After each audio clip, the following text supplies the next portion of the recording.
Bonjour à tous et bienvenue dans cette série de vidéos pour partir à la découverte du biocarburant B100. Mais connaissez-vous réellement ce qu'est le biocarburant B100? Comment il est produit, transporté, utilisé? Ça peut vous paraître flou et pourtant vous avez peut-être déjà croisé un camion avec ce logo. Ils sont aujourd'hui plus de 18 000 à rouler chaque jour et ils ont fait le choix d'utiliser un carburant décarboné. Ensemble, parcourons la France pour partir à la découverte du B100, de la graine à la roue.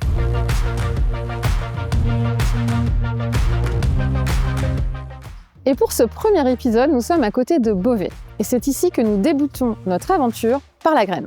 C'est le cœur de notre biocarburant. Et ce sont ses propriétés qui vont nous intéresser. Pour mieux comprendre la graine de colza, je vous propose de rencontrer Alexandre Smessert. Dans sa famille, on est agriculteur de père en fils. Et il va nous raconter comment et pourquoi il cultive le colza. Bonjour Alexandre. Bonjour Marion. Alors ici, on est au milieu d'un champ, mais on est où exactement? Donc on est sur l'exploitation familiale, donc où je suis installé avec mon père depuis 2 ans. On exploite donc plusieurs cultures, du blé, des céréales, du colza, du lin textile, des betteraves sucrières et ensuite du maïs et de la luzerne pour nos vaches laitières. Et alors là, on est au milieu d'un champ de colza. Est-ce que tu peux m'expliquer un petit peu tout ce qui va se passer jusqu'à la moisson l'année prochaine? Tout à fait, oui. Alors on l'a semé le 22 août, donc on l'a implanté.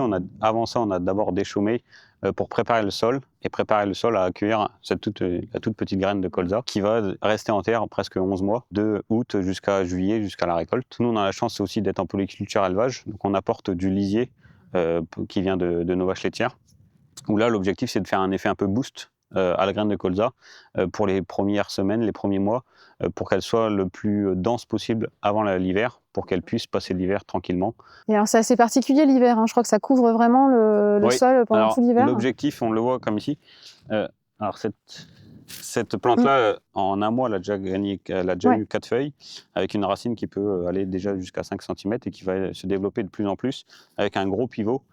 Où là, l'objectif, c'est le plus rapidement possible qu'elle couvre la terre pour éviter le développement d'autres mauvaises herbes concurrentes au colza. Et ensuite, une fois qu'elle a couvert la parcelle, après l'hiver, elle va commencer à monter, elle va commencer à fleurir. Donc c'est pour ça qu'on voit des champs tout jaunes. Voilà, au mois d'avril, hein, c'est ça? Voilà, c'est ça. D'accord. Et donc, tu vas récolter à peu près à quelle période? Nous, c'est à peu près au mois de juillet. Alors j'entends beaucoup, le colza, c'est une bonne tête de rotation. Qu'est-ce que ça veut dire et en quoi c'est une bonne tête de rotation? Alors c'est une bonne tête de rotation parce que c'est le cycle des mauvaises herbes, des maladies et des parasites qui nous permet de diminuer notre empreinte sur l'environnement, donc en utilisant moins de produits phytosanitaires, en utilisant moins d'engrais. Et le colza, c'est une tête de rotation, ça veut dire qu'elle va apporter tous les nutriments pour enrichir la culture suivante. Donc souvent un blé, ce qu'on dit un blé de colza, souvent a des meilleurs résultats qu'un blé sur blé par exemple. Donc finalement, ça n'a pas l'air si facile que ça de cultiver du colza, de ce que je comprends. Il y a plein de choses à prendre en compte. Tout à fait, oui. Ça demande beaucoup de surveillance. On est souvent aidé soit par des techniciens, soit par l'œil de l'agriculteur, mais également par les satellites qui peuvent nous aider aussi sur le développement de la plante. Bah là, tu parles de technologie du futur, justement. On va aller discuter avec Bertie de Unilassal qui va nous expliquer un petit peu ce que c'est l'agriculture moderne et les nouvelles technologies. En tout cas, merci Alexandre pour toutes ces informations. Merci.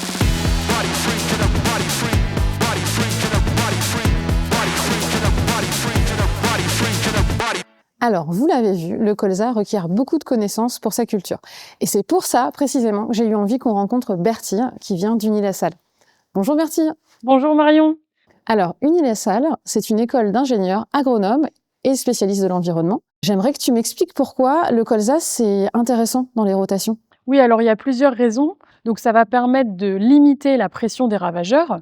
Ensuite, le colza, ça a une racine qui est assez longue, donc ça va bien structurer le sol. Et enfin, c'est une des seules plantes à fleurs qu'on a dans les rotations par ici, donc c'est assez joli dans nos paysages. Ouais, c'est vrai que c'est sympa. Est-ce qu'il y a des nouvelles techniques pour aider les agriculteurs à cultiver le colza? Oui, alors pour aider les agriculteurs, ça va être surtout à la fin de la récolte du colza. C'est là où ce moment où on va récolter les graines. Et en fait, comme les siliques sont presque ouvertes, il y a un risque d'égrainage de la graine, qu'elle tombe sur le sol. Donc pour les aider dans leur culture, on va bien régler la barre de coupe de la moissonneuse-batteuse. Et ensuite, il y a d'autres choses qui peuvent les aider dans la culture. Par exemple, semer le colza en même temps qu'une autre culture, c'est-à-dire en culture associée. Est-ce qu'à Unilassal, est-ce que vous travaillez sur l'agriculture moderne, des nouvelles pratiques pour rendre justement l'agriculture plus durable? Oui, tout à fait. À Unilassal, on se tourne vers des pratiques, on va dire, agroécologiques. Et l'agroécologie est forcément liée à la robotisation parce que c'est les robots demain, c'est le smart farming qui va nous permettre d'interagir toujours au bon moment sur la bonne plante avec la bonne quantité de produits. Tout ça pour limiter l'usage des produits phytosanitaires, mais aussi avoir moins d'impact sur le sol et stocker, pourquoi pas, toujours plus de carbone. Et alors, les évolutions technologiques dont tu parles, ça impacte comment aujourd'hui l'agriculture moderne ? Alors c'est un grand tournant pour l'agriculture, aussi pour les agriculteurs qui ont à leur service des outils d'aide à la décision pour leur permettre d'agir au bon moment avec la bonne quantité de produits sur la plante et donc de limiter leurs coûts parce qu'ils vont finalement utiliser moins de produits phytosanitaires. Vraiment, merci Bertie pour toutes ces informations. Et maintenant, ce que je vous propose, c'est d'aller rencontrer Pauline qui va nous expliquer concrètement comment le colza absorbe le CO2.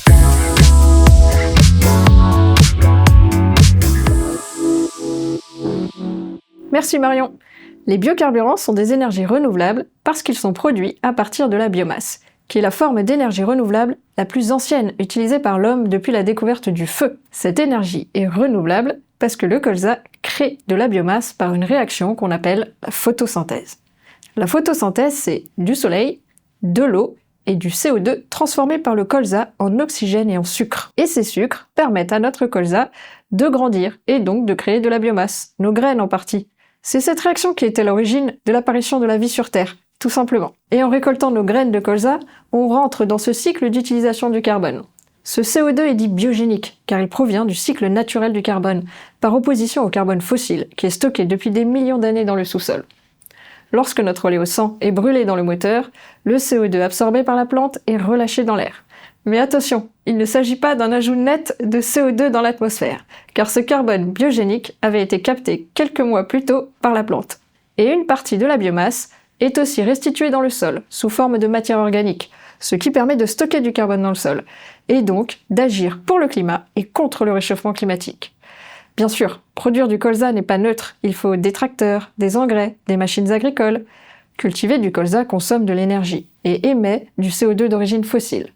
Mais ces émissions, nous les comptabilisons justement dans l'empreinte carbone de notre biocarburant. Et on s'assure que le total permet de diminuer d'au moins 60% les émissions de gaz à effet de serre par rapport à son équivalent fossile. Je vous propose qu'on aille retrouver Marion pour la suite. Alors Alexandre, on se retrouve maintenant pour aborder un autre sujet. J'ai discuté avec Bertie tout à l'heure qui me parlait de nouvelles technologies, de beaucoup de nouvelles évolutions dans le monde agricole.